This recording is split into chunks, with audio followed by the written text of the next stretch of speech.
Dans l'histoire de France, il y a eu des moments où tout a basculé. En 1214, une coalition anglo-germanique prend en sandwich le futur hexagone. La France tire la sonnette d'alarme, la partie semble perdue d'avance. C'est alors qu'un courageux roi et un ambitieux prince se dressent devant cette montagne. Mais alors, que s'est-il passé ? Mes amis, je suis Sentinelle, l'homme immortel. Découvrons ce qu'il en est réellement entre mythes, légendes et histoires. Suivez-moi.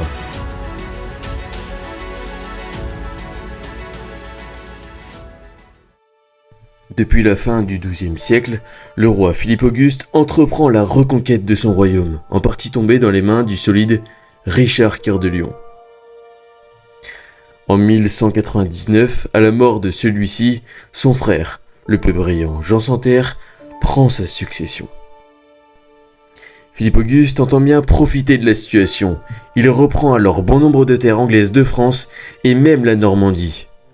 Bien que Jean Santerre soit resté paralysé pendant un temps, c'en est assez. Il entend bien prendre sa vengeance.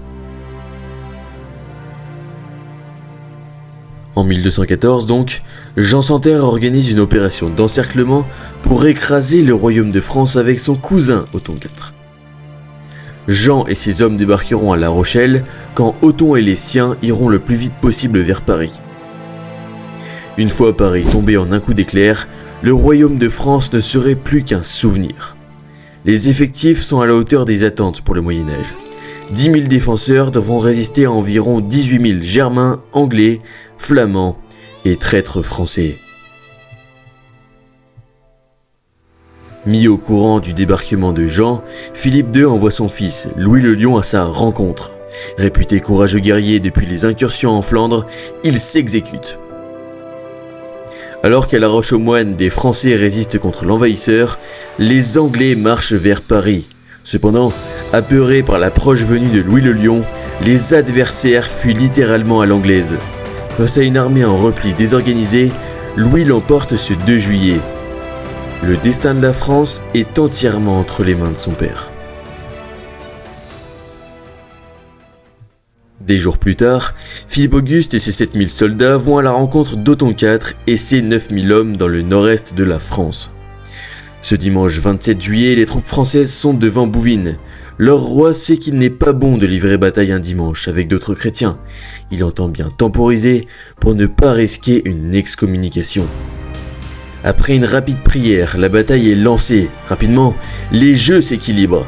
D'un côté, les chevaliers français prennent l'ascendant. De l'autre, les Germains enfoncent les rangs français. Au centre, la bataille fait rage. D'un côté comme de l'autre, on ne se retient pas.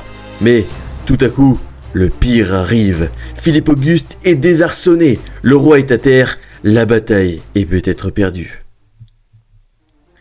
Othon IV semble avoir pris l'ascendant. Sa piétaille n'a qu'à trouver le défaut dans l'armure de Philippe et en finir. Le roi mort, ils n'auront plus qu'à s'emparer du gros gâteau français. Reprenons la bataille. Dans la mêlée, un courageux guerrier sauve le roi in extremis. Il remonte en selle. Puis, comme un seul homme, les Français, plus motivés que jamais, contre-attaquent avec fureur. Déroutée, l'armée coalisée tente de résister, mais en vain. Elle ne tarde pas à se débander. Othon IV lui-même manque de se faire tuer, lui et ses hommes prennent la fuite. Les puissants chevaliers français ne comptent pas les laisser s'envoler, ils les prennent en chasse. Après 3 heures de combat, en cette chaude après-midi de juillet, Bouvines est une victoire totale. Philippe Auguste et ses 7000 soldats, auréolés de gloire et de victoire, viennent en ce jour singulier sauver ce territoire que le roi nomme officiellement depuis une dizaine d'années, non plus la Francie, mais la France. Les conséquences de la bataille furent l'effondrement de l'Empire plantagenet, la chute d'Othon IV, la survivance même de la France, la furieuse montée en puissance des Capétiens et surtout l'émergence du premier sentiment d'unité nationale français.